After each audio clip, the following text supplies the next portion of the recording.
Welcome back to Northwind Aerial. Today, I'm introducing someone new to the channel, and for our first foray together, she's dragged me into the scariest freaking place I've been in a very long time. A falling down theater in our hometown. Julia has a decade of experience in the film industry? How close? About 8 years. 8 years? That's a decade. Julia has a decade in the film industry, and she has agreed to help me out as an editor and cinematographer and videographer and all of the other things that go into making videos. But kind of want to talk about her a little bit more today than just the channel, get you guys to know her. So, why are we in this very spooky theater right now? Because I've kind of fallen in love with it. What does this theater mean to you? It means a lot. I started, working here, and I'd never been in here before, so I came in and just kind of fell in love with it.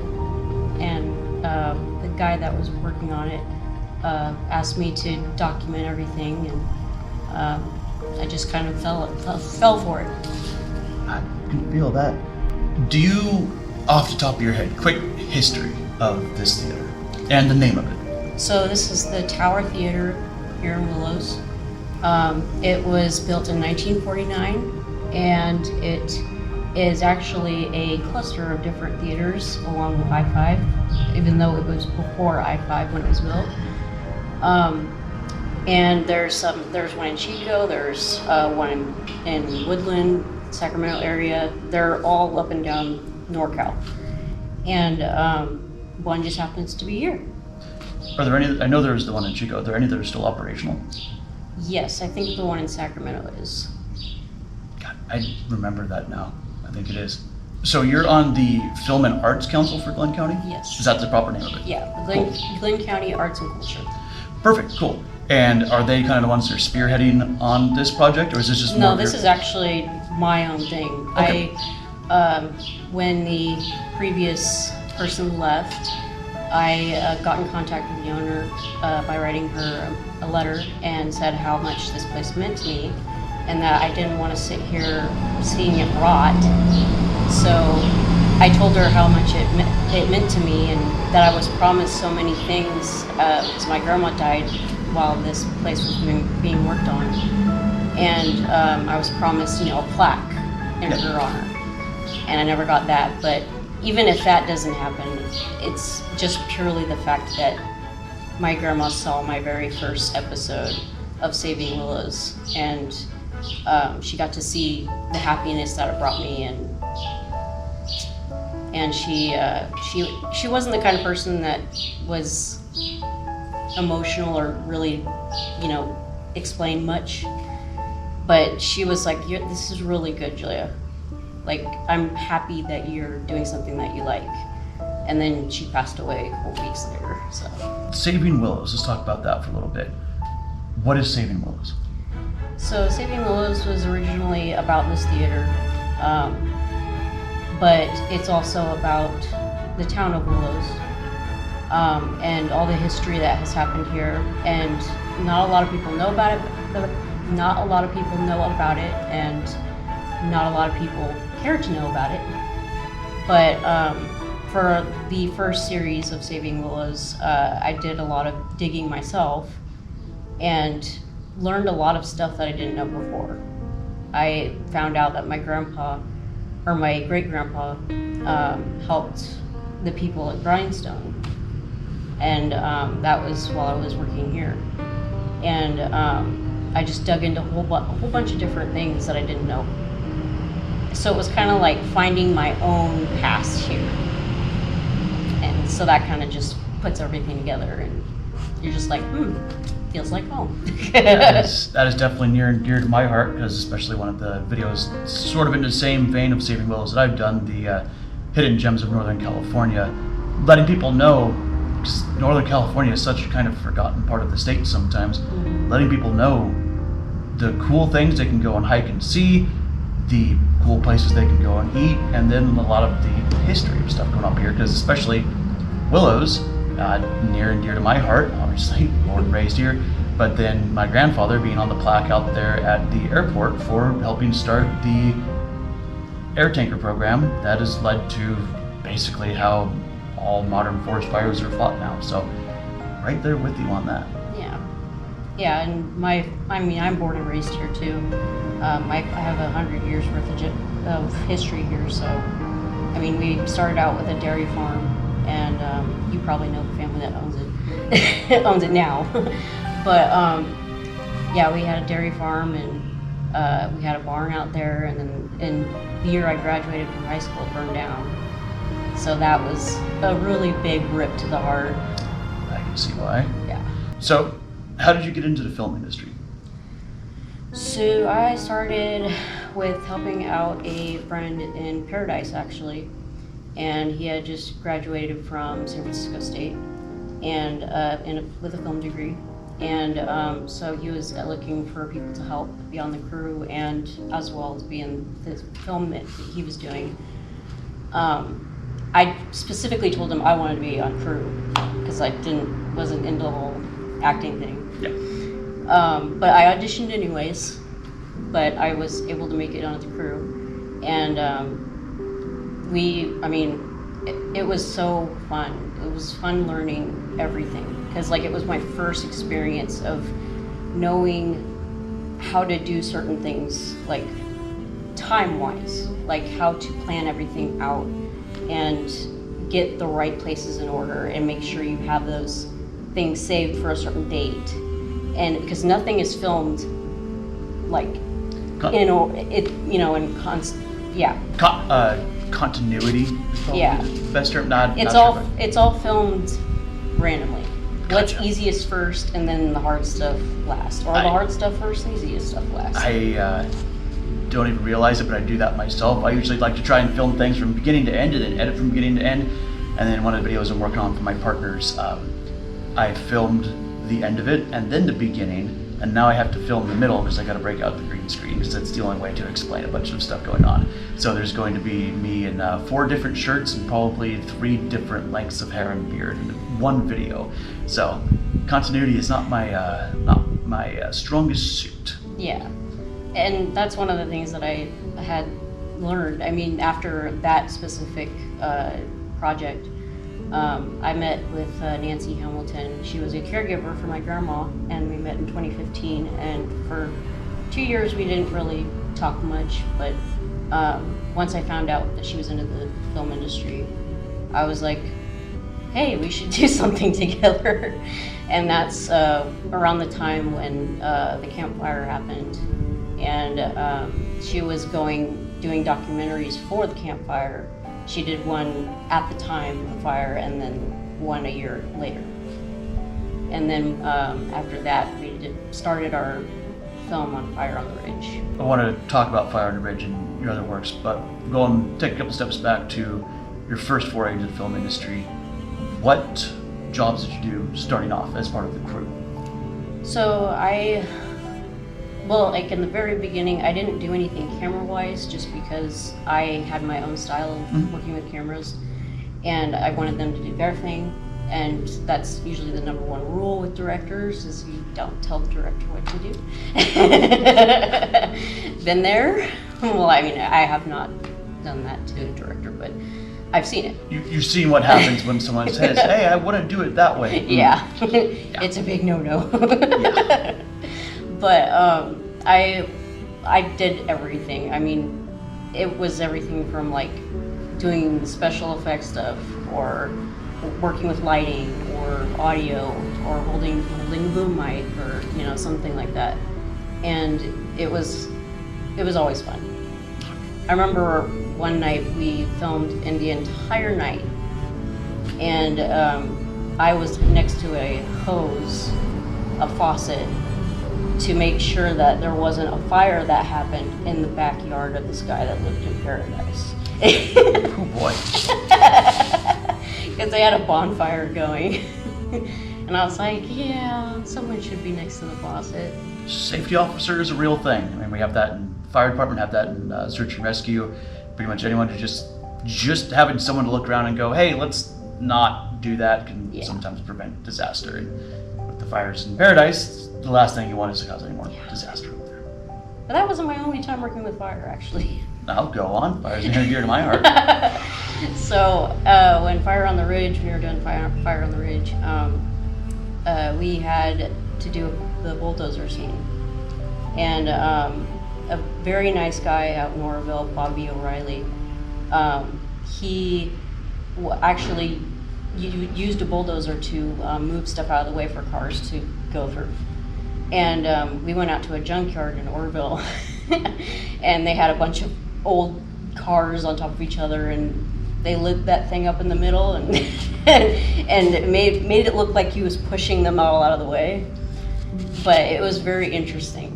You remember more recently the LA fires, saw that exact same happen with the bulldozers and the cars. I have no idea how many times we drove through that exact same street going back and forth when we were assigned down there, and all the cars on one side being completely burned and all the cars on the other side being completely fine except for being shot. It was fire's weird. Yeah. But man. Especially up here. So besides Fire on the Ridge, what other films have you worked on? Transformation for Sierra Health and Wellness out of Rancho Cordova and Monterey. And that one was the biggest one I had ever taken part of. We worked with A-listers, and we worked with Stephen Baldwin, Brian Austin Green, and Eric Roberts. That's pretty cool. Yeah. And we filmed at Allied Studios in Simi Valley and Ideal Sets in Downey. And that was quite the experience. I would imagine. It's, we do our own little films and stuff like this, but man, it's got to be completely different doing it with a whole set with people that this is their life and livelihood, just what they do every day. Yep. Yeah, and at both locations, I don't like to call it babysitter, but that was basically my job, was to make sure that the actors didn't bother the A-listers. And so we kept them in one room, and it just happened to be a courtroom. All right. It was a mock-up courtroom, but but yeah, each location that we went to, I mean, the one in Downey, the Ideal Sets, I mean, that was a small building. It was probably as big as this building, but it had a bunch of little tiny, like the living room here or bedroom here, or just things like that. And in the middle of it, there was a big old courtroom, and that place is usually used for influencers or content creators. But the Allied Studios one, that's a big one. It's used by Disney and Paramount, all those other nice big companies. I did do episodes for Nancy last year.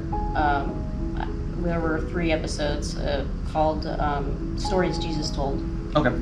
And that was my first accredited role. So I went out there 3 times. It was one consecutive weekend after another, just driving down there and staying at the same hotel. Fun.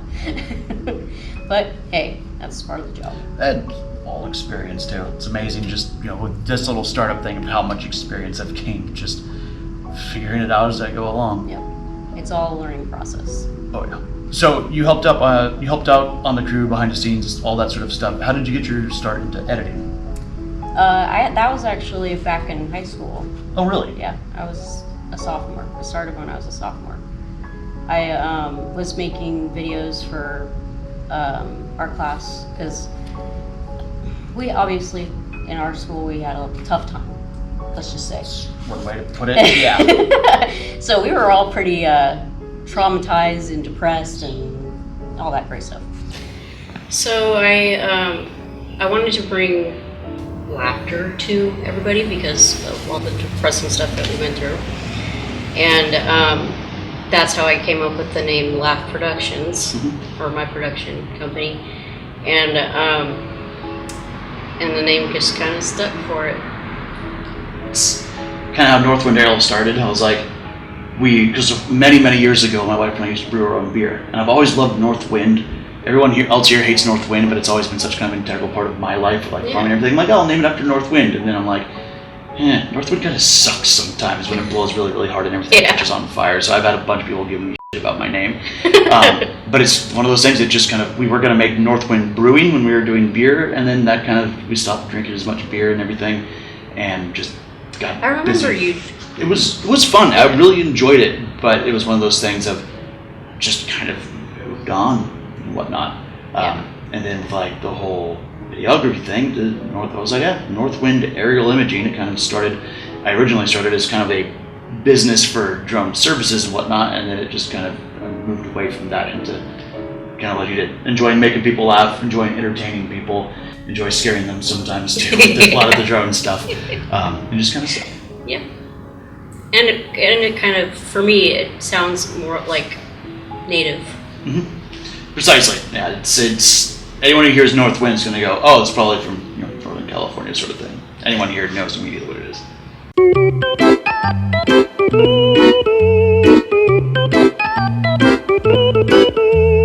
GoPro, really? Did I tell you to stop recording? GoPro, start recording. GoPro, start recording. You have any idea like how many bloopers I have of me yelling at that GoPro? It's been a very long time. We should do just a blooper reel, just of everything. One of these days I will. I need to start putting stuff into the bloopers. Sometimes the bloopers are so funny. Oh, I did an entire best/worst of me for 2024 of just all my bloopers, and there were so many of me yelling at the thing to stop recording.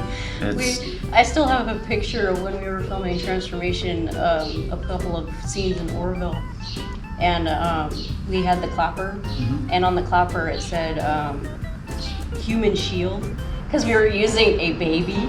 Oh, God. Oh, no. I mean, it was just a basic doll, but...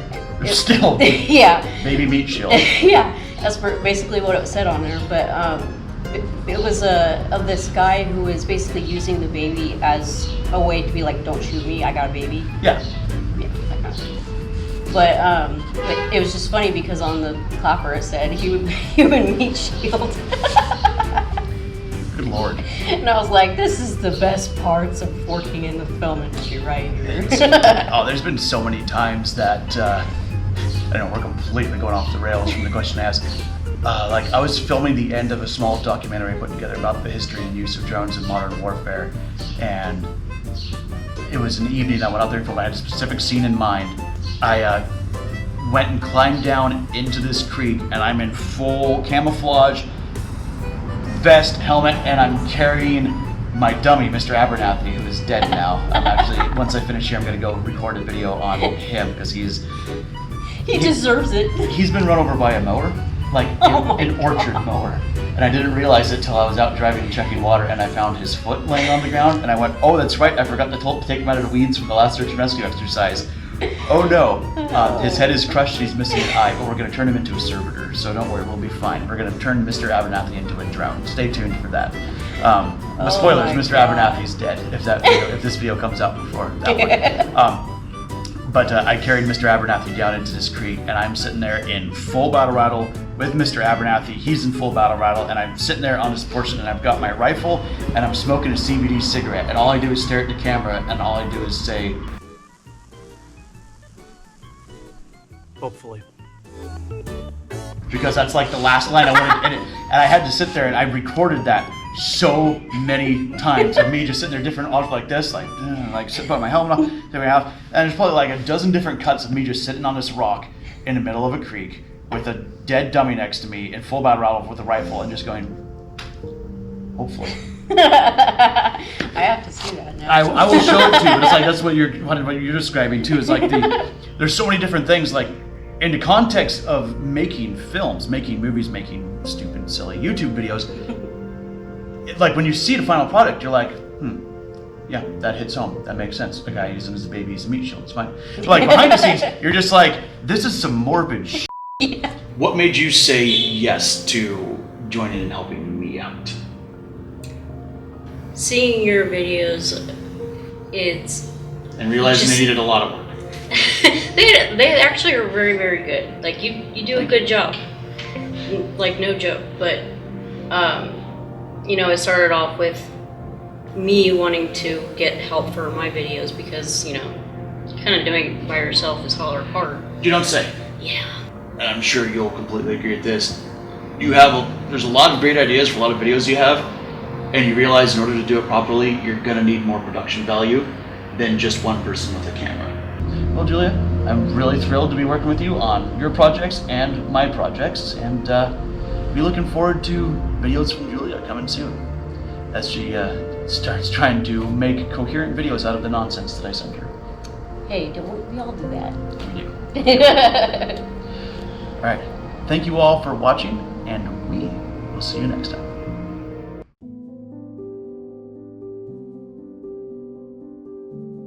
Stupid star bolts. Stupid star bolts. Well, that was a process. Wow. And I see what you're saying with it all being fumbled or falling down and whatnot. Oh, God. Find a stick for these spider webs.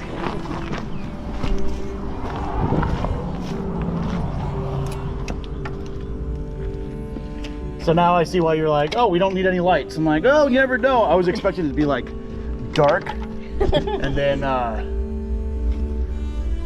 with just that hole. Holy shit. Yeah. So welcome to the inside of the theater. This is insane and otherworldly, surreal. I've been in obviously a lot of different burned out, destroyed buildings and whatnot. It is so quiet. It is so eerie.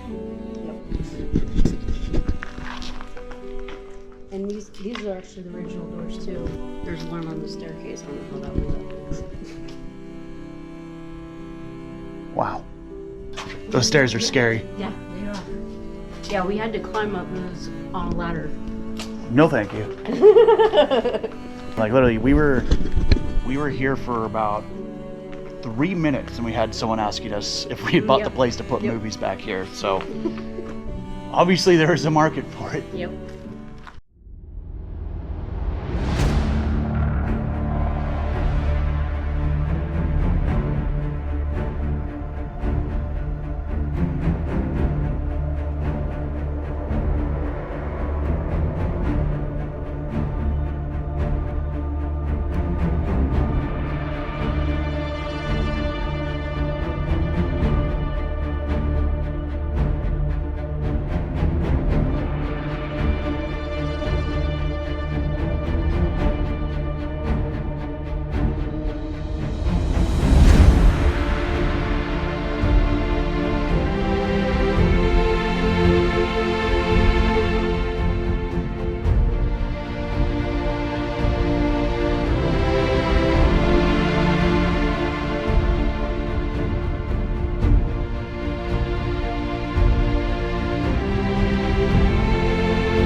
Editor, cut that up.